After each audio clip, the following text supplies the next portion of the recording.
The day my husband died, my mother-in-law Gloria brought lasagna to my restaurant, not to comfort me, but to make a point.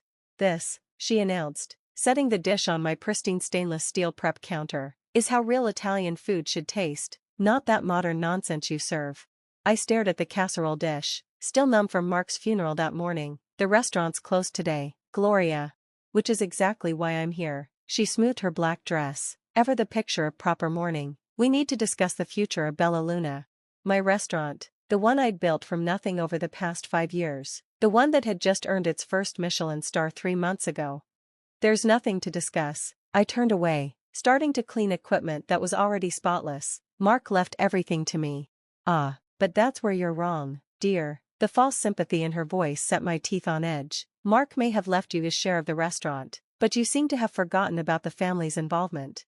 I hadn't forgotten, how could I? Gloria and her husband Antonio had loaned us $50,000 to help start the restaurant, a loan we'd paid back within 2 years, though they'd never let us forget their generosity.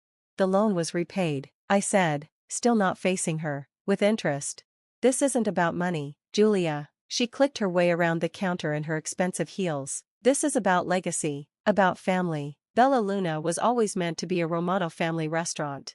Now I did turn, meeting her perfectly made-up face with my tear-stained one. I am a Romano. I was Mark's wife. Was being the operative word. Her smile didn't reach her eyes. Now you're just the woman who couldn't give my son children. The outsider who changed all our traditional recipes. The one who turned her back on generations of Romano family cooking to chase after fancy reviews and magazine articles. Each word hit like a physical blow. 5 years of snide comments about my modern take on Italian cuisine. 5 years of hints about my selfish focus on my career instead of starting a family. 5 years of being reminded that I wasn't really a Romano, just someone who'd married into the family. Get out, I whispered. Oh, I'm going. She pulled an envelope from her designer purse. But first, you might want to read this. My lawyer drew it up. I took the envelope with shaking hands, pulling out a thick document. You see, Gloria continued, when you and Mark first opened Bella Luna, Antonio and I had our lawyer add some provisions to the loan agreement, specifically about maintaining the restaurant's traditional family character. What are you talking about? Section 12, paragraph 3. She leaned over, manicured nail tapping the page. In the event of any partner's death or incapacity, the Romano family reserves the right to review and approve any significant changes to the restaurant's operation or menu. That's ridiculous. We paid back the loan. That agreement is void. Is it? Her smile widened. Check the fine print, dear. The provisions remain in effect for 20 years, regardless of loan repayment. And guess who gets to decide what constitutes a significant change? I felt the blood drain from my face as I read further. She was right. The clause was there, buried in legal jargon I'd been too excited to read carefully 5 years ago, too trusting of my new family. So here's what's going to happen, Gloria said, picking up her purse. You're going to step down as head chef. We'll bring in someone who understands proper Italian cooking, someone who respects tradition. You can keep your ownership stake. We're not monsters, but you'll have no say in the day-to-day operations. And if I refuse? Then we'll sue. We'll tie you up in court until you can't afford to keep the doors open. How long do you think your fancy restaurant can survive a legal battle, especially with all the negative publicity about how you're dishonoring my poor son's memory? I gripped the counter to keep from falling. 1 week. Mark had been dead 1 week, and already his mother was trying to take everything I'd built. Why? I managed to ask. Why now? Because my son is gone, she said simply, and without him, you're nothing to us, just the woman who took our family recipes and twisted them into something unrecognizable, the one who convinced Mark to turn his back on tradition. She headed for the door, then paused. Oh, and Julia? That lasagna recipe? It was Mark's grandmother's, the one you refused to put on your menu because it wasn't innovative enough. Something to think about. After she left, I sank to the floor, the legal papers scattered around me. Through my tears, I could see the framed review on the wall, the one that had earned us our Michelin star, the one that had praised my brilliant reimagining of classic Italian cuisine. Mark had been so proud of that review, had defended my vision to his family time and time again, and now? My phone buzzed with a text. I almost ignored it, but the name caught my eye. Marco Romano.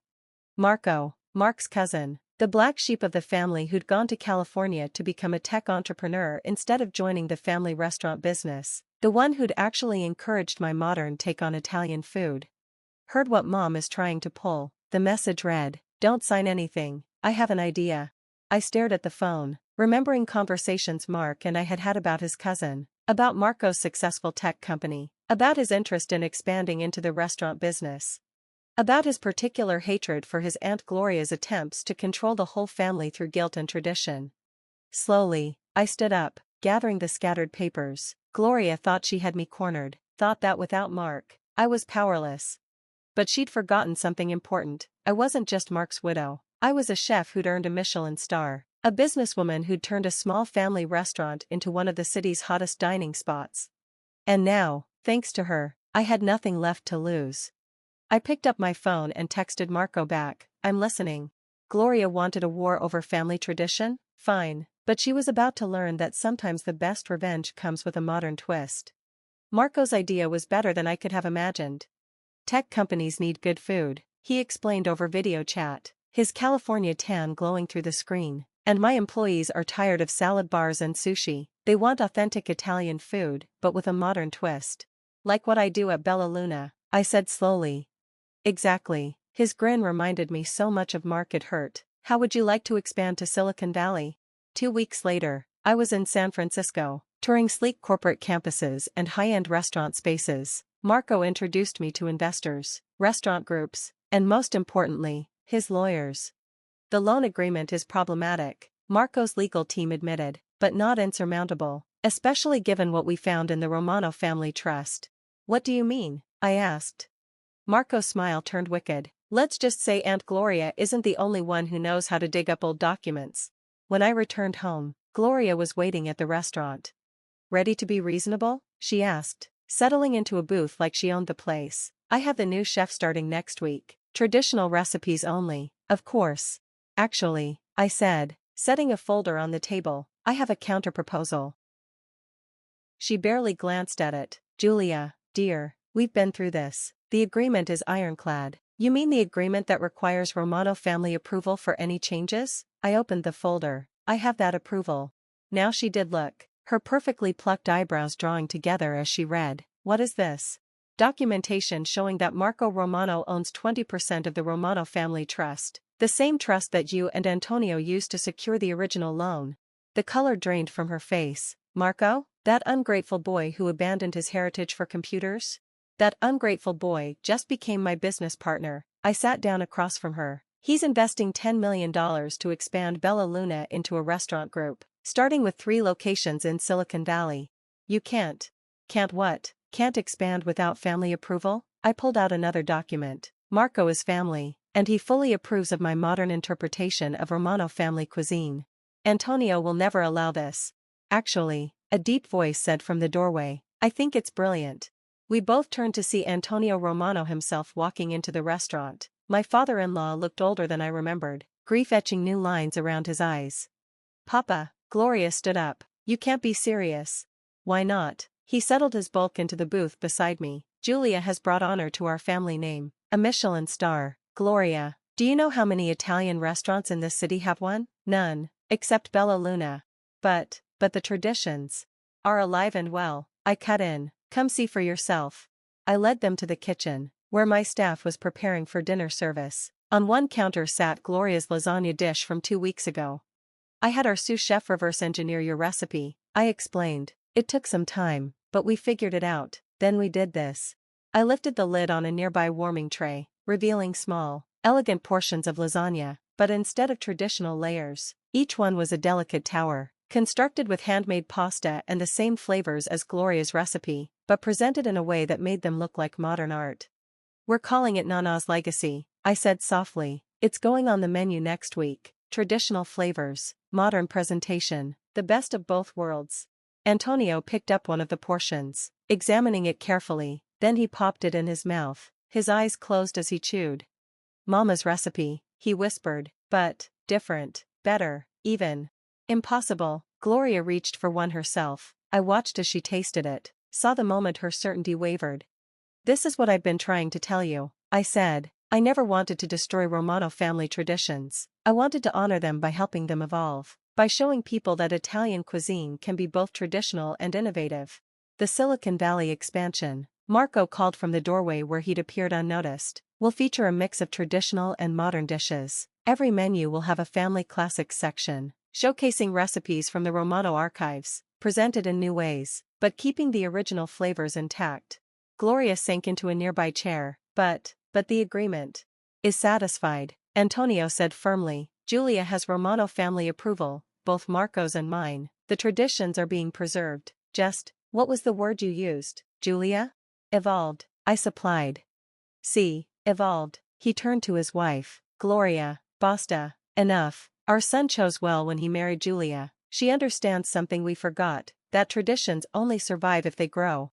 Mark used to say that, I said quietly. He said Romano family traditions weren't just about recipes, they were about bringing people together, making them feel welcome, sharing our love through food. Gloria was silent for a long moment, looking around the kitchen, at the staff preparing both traditional and modern dishes, at Marco lounging in the doorway, at her husband stealing another taste of the reimagined lasagna. The sauce, she finally said, in the lasagna, you added something. A touch of aged balsamic, I admitted. It enhances the flavors your mother-in-law created, makes them brighter, more complex, but the core recipe is exactly the same. She nodded slowly. My mother, she used to experiment too, small things, little changes to make dishes her own. I'd forgotten that. Then perhaps, Antonio suggested gently, it's time to remember, to honor all our traditions, including the tradition of innovation. 1 month later, Bella Luna 2.0 opened in San Francisco. Gloria came to the opening, bringing with her a box of old recipe cards, her mother-in-law's original recipes, complete with handwritten notes about variations and experiments. For the family classics section, she said gruffly, but perhaps we could work together, find ways to evolve them? 6 months after that, we opened our third location. The menu features a special section called Gloria's Innovation, traditional recipes with modern twists, developed by me and my former mother-in-law working side by side in the test kitchen. Marco's tech industry connections have made our restaurants the hottest spots in Silicon Valley. It turns out that even the most forward-thinking entrepreneurs crave a taste of tradition, especially when it's presented in innovative ways. Yesterday, we received news that our San Francisco location has been awarded its own Michelin star. The review specifically praised our ability to bridge the gap between traditional Italian cuisine and modern gastronomy. I found Gloria in the kitchen afterward, trying not to cry as she read the review. They mentioned Nana's legacy, she sniffled, said it was, what were the words? A brilliant reimagining of classic Italian comfort food, proving that respect for tradition and embrace of innovation are not mutually exclusive, I quoted. She nodded, dabbing at her eyes. Mark would have loved this, all of it. He always said you could see the future of food. He also said family was the most important ingredient. I hesitated, then added, all family, even the ones who sometimes fight over lasagna recipes. Gloria laughed, a real laugh, not her usual society titter. Speaking of recipes, I found another box of Nana's cards, some interesting variations on tiramisu that might work with your molecular gastronomy ideas. Traditional flavors, modern presentation? Evolution, not revolution, she agreed, using what had become our company motto.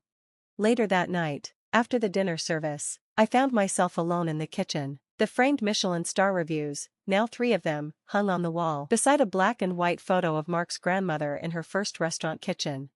You were right, I whispered to Mark's memory. Food is love, family is everything, and sometimes the best recipes are the ones that bring people together, even when they start out pushing each other away.